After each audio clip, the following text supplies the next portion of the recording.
bahkan semoga hari Senin bisa membantu bersama kita lagi di sini. Setelah itu saya akan absen dulu. Apakah sudah siap untuk belajar hari ini? Peraturan dalam pembelajaran agama singkat apa? 1. Di atas meja hanya ada buku agama, alat tulis, tidak boleh membawa mainan. Terus kemudian apa lagi? Buku tulis agama tidak boleh dicampur dengan buku yang lain. Itu salah satunya. Ini yang biasanya dilakukan Cristiano Ronaldo ketika mau menendang bola. Maka menendang bola itu seperti biasa diulang terus sehingga kita yang dunia nekat. Maka yang itu yang akan lakukan ketika kita akan mulai pelajaran. Siapa yang menunjukkan saya? Aku bisa. Aku bisa. Aku bisa. Aku bisa. Aku bisa. Aku bisa. Aku bisa. Aku bisa. Belajar itu menyenangkan. Belajar itu menyenangkan. Belajar itu menyenangkan. Belajar itu menyenangkan. Belajar itu menyenangkan. Belajar itu menyenangkan. Pelajaran minggu lalu kita bahas tentang apa? Atau pertemuan dengan Pak Zen minggu lalu kita ngapain? Kita ngapain? Membahas sholat? Ya, sholat tahajud. Sudah sampai ke tata cara sholat tahajud? Belum. Masih apa? Pengertian sholat duha dan sholat tahajud. Saya kasih pertanyaan. Saya bisa kira-kira. Nanti akan dulu ya teman-teman. Sholat duha dan sholat tahajud itu termasuk sholat sunat atau sholat fardu? Karena dulu. Sholat sunat. Oke. Sekarang saya masuk ke pengertian. Pengertian dari sholat duha itu apa? Karena dulu. Nah, kadang sholat mana coba? Waktu sholatnya biasanya pada waktu pagi hari. Oke. Sekarang sedangkan untuk sholat tahajud itu pengertiannya apa? Wow. Pada tengah malam boleh, atau sholat sunnah yang dikerjakan di sepertiga. Nah, apa sholat bedanya yang di tengah malam sama sholat isya? Sholat isya kan juga sama-sama malam, ya kan? Nah, apa bedanya dengan sholat tahajud? Nah, kalau sholat isya itu fardu ya jelas, sholat tahajud itu sunnah. Nah, kalau sholat isya itu baiknya dikerjakan di awal waktu. Ketika sudah adzan, silakan mengerjakan sholat isya boleh. Tapi kalau sholat tahajud baiknya dikerjakan di akhir malam yang waktu mendekati sholat subuh di sepertiga malam. Oke. Guys, kok kayak akeh sing ngantuk toh? Aku baru kok ngantuknya kowe iki. Coba badannya sing tegak di. Jangan disandarkan pada meja. Jangan disandarkan pada meja. Pas setelah ini ketika saya bilang takbir, tangannya apa saya bilang Allahu Akbar. Tidak kaget. Saya bilang takbir, tangannya mengepal sambil teriak Allahu Akbar. Berapa kali? 3 kali. Siap? 1, 2, 3. Takbir.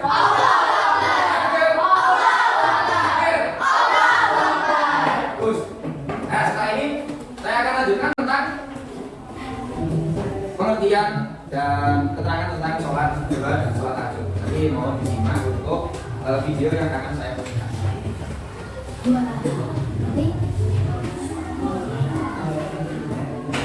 Kemarin kita sudah sampai pengertian dong. Kita lanjut ke pengertian duha. Waktu pelaksanaan.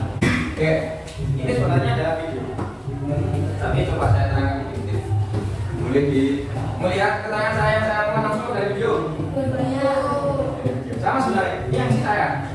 Yang isi saya juga. Suara saya juga. Cuma tak gabung sama musik. Jadi orang suara. Oke, fokus ke. Jangan fokus ke musik ya. Fokusnya kemana?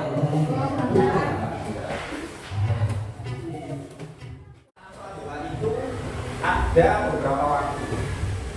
Jadi mulai di pukul sekitar 7 sampai jam 11 waktu setempat. Waktu setempat itu ya waktu yang kita lakukan, kita hidup di Jawa Timur terus kemudian menggunakan waktu yang ada di Papua, Mbak. Nah, jadi waktunya jam 7 atau sekitar jam 6.30 sudah boleh, atau jam 6 di seperempat sudah boleh. Sampai kapan? Sampai jam 11 atau mendekati waktu sholat duhur. Itu waktu sholat duha. Nah, paling utamanya mengerjakan sholat duha ini kapan? Ya jam 7 ini. Kita jam 7 ini. Jadi ketika sampai pagi itu datang ke sekolah melaksanakan sholat duha. Selanjutnya, hukum sholat duha seperti yang sudah diterangkan dalam dalam video tadi. Hukum sholat duha di sini adalah sunnah. Sunnah itu apa? Tidak wajib dilakukan yang sangat dianjurkan. Boleh. Tidak wajib itu ada 4. Sunnah, makruh. Ini tidak wajib cuma haram juga tidak wajib.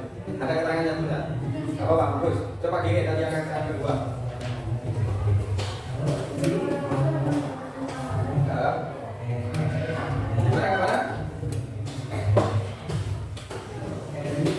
Boleh.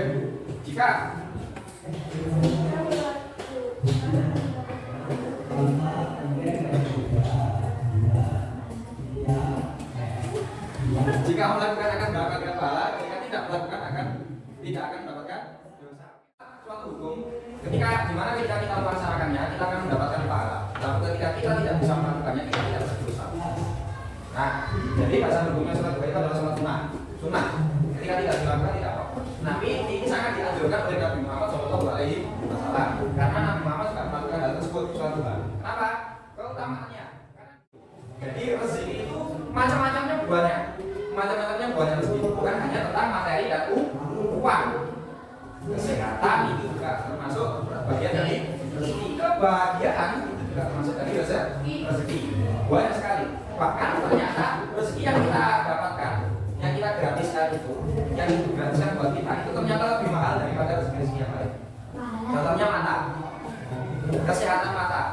Bayangkan ketika orang yang sakit mata, katarak misalnya atau penyakit yang lain, berapa biaya operasi yang harus digunakan? Sangat banyak sekali. Itu belum yang operasi, masih ada orang yang matanya bisa melihat tapi tidak bisa melihat. Kekuatan adalah kekuatanmu, kekuasaan adalah kekuasaanmu, serta penjagaan adalah penjagaanmu. Ya Allah, jika rizkiku masih di atas langit turunkanlah, jika ada di dalam bumi tuhankanlah, jika suka mudahkanlah, jika haram sucikanlah, jika masih jauh dekatkanlah, berkat kebutuhan melakukan keindahan kekuatan dan kekuasaanmu, timpakan kepada kami segala yang melimpah dan kepada hamba-hambamu yang soleh. Itu metodenya ada 2. Satu dihafalkan secara langsung, 2 pembiasaan. Kalau yang hafal secara langsung misalkan hafal nih ulang-ulang. Kalau yang pembiasaan ini agak krosok. Normal sampai hafal kan. Tapi harus dibiasa. Oke. Itu soal sebab. Dari sini kira-kira ada yang ditanya enggak tentang sholat duha?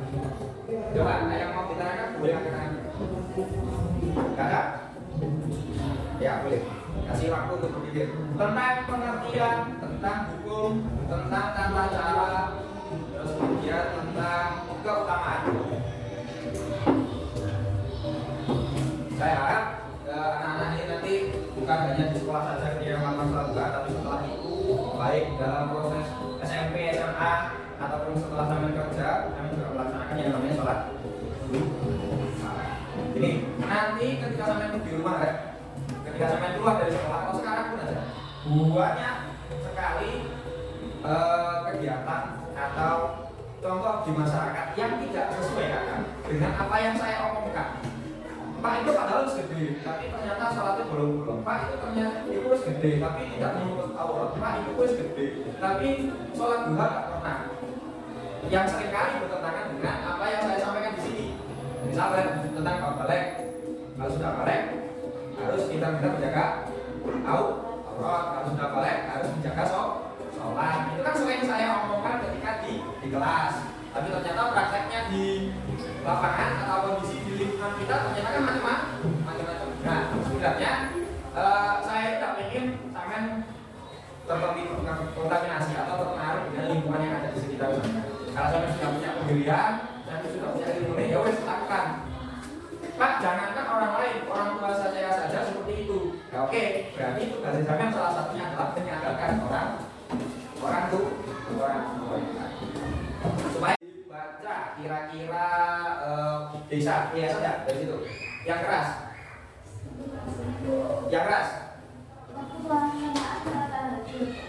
Adalah setelah tidur meskipun hanya Bentar. sebentar, tidak ada batasan waktu yang pasti, namun waktu yang paling utama adalah Oke, anggap saja malam itu kapan jam 3? Anggap saja malam itu mulai dari jam 7 sampai jam 4. Ya kita bagi 3 aja. Bagi 3. Berarti yang paling belakang seperti itu namanya seperti itu. Nah, ini ada nanti saya ada tugas di minggu depan tentang yang namanya PJBL, yaitu proyek. Kalau yang ini kan PBL. PBL itu kita menganalisis masalah, menyelesaikan masalah itu tadi. Nah, besok, Sabtu besok, insya Allah kita akan membuat proyek pembelajaran, di mana saya akan membuat poster misalnya, terus kemudian membuat jam. Jadi kalau saya pernah praktek di kelas 4 atau kelas 4, kita kan kelas 4 ya. Kita buat jam, yang dimana jam itu menunjukkan waktu tahajud dan waktu sholat duha misal, atau menunjukkan keutamaan sholat tahajud dan sholat duha. Dibuatkan poster, sambil tulis pakai tulisan tangan sendiri. Nanti saya akan buat promo. Tapi kapan itu? Minggu depan. Ketika project based learning namanya PJBL. Kalau sekarang kita masih PBL. Jangan ngantuk dulu. Oke, kalau ngantuk seperti tadi, kalau kita nanti di awal tadi bilang mau wakbar pakai tangan satu, kita mau wakbarnya pakai tangan dua. Oke, 1, 2, 3, takbir. Tambah ngantuk, tambah banter baik. Takbir. Takbir. Banyak Allahu Akbar. Takbir. Bagus.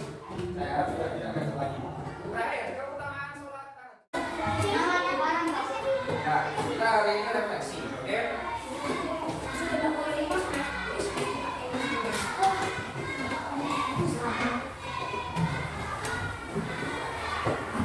Apa saja yang harus ditulis? Yang pertama, apa pelajaran yang saya dapat dari pengalaman ini?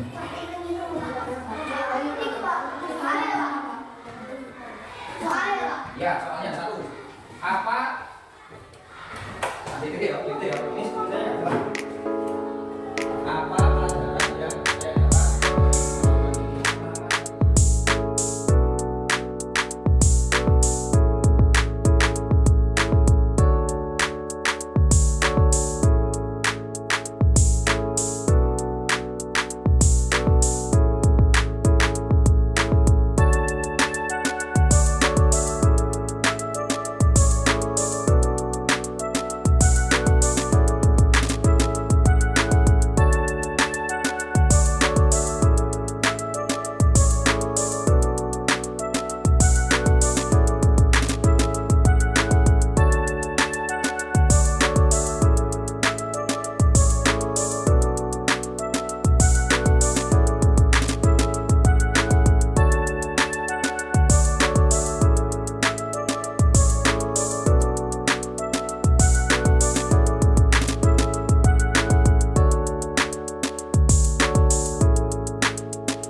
tutup ya. Oke?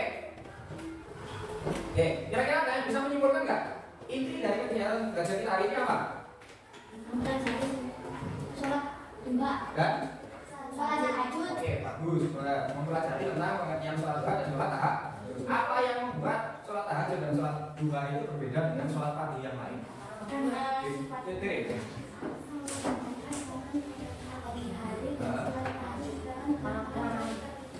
Sepertiga malam. Oke. Ketika ada kata-kata pagi dengan sholat duha, apa bedanya paginya dengan sholat subuh? Padahal sama-sama pagi.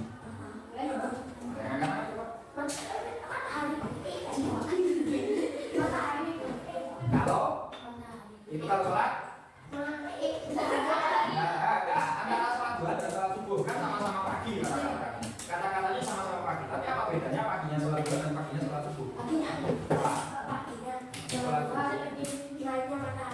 Kalau paginya sholat subuh, subuh. Mataharinya belum terbit, jadi belum terbit. Kalau sholat duha selatan terbit. Karena tadi apa bedanya malamnya sholat isya? Sholat isya kan dikerjakan malam loh. Nah, sama malamnya sholat tahajud.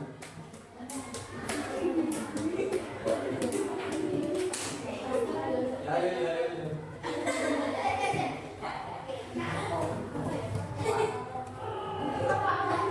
Apa bedanya malamnya sholat isya dan malamnya sholat tahajud?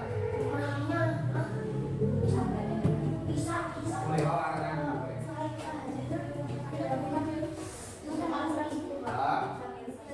Ya.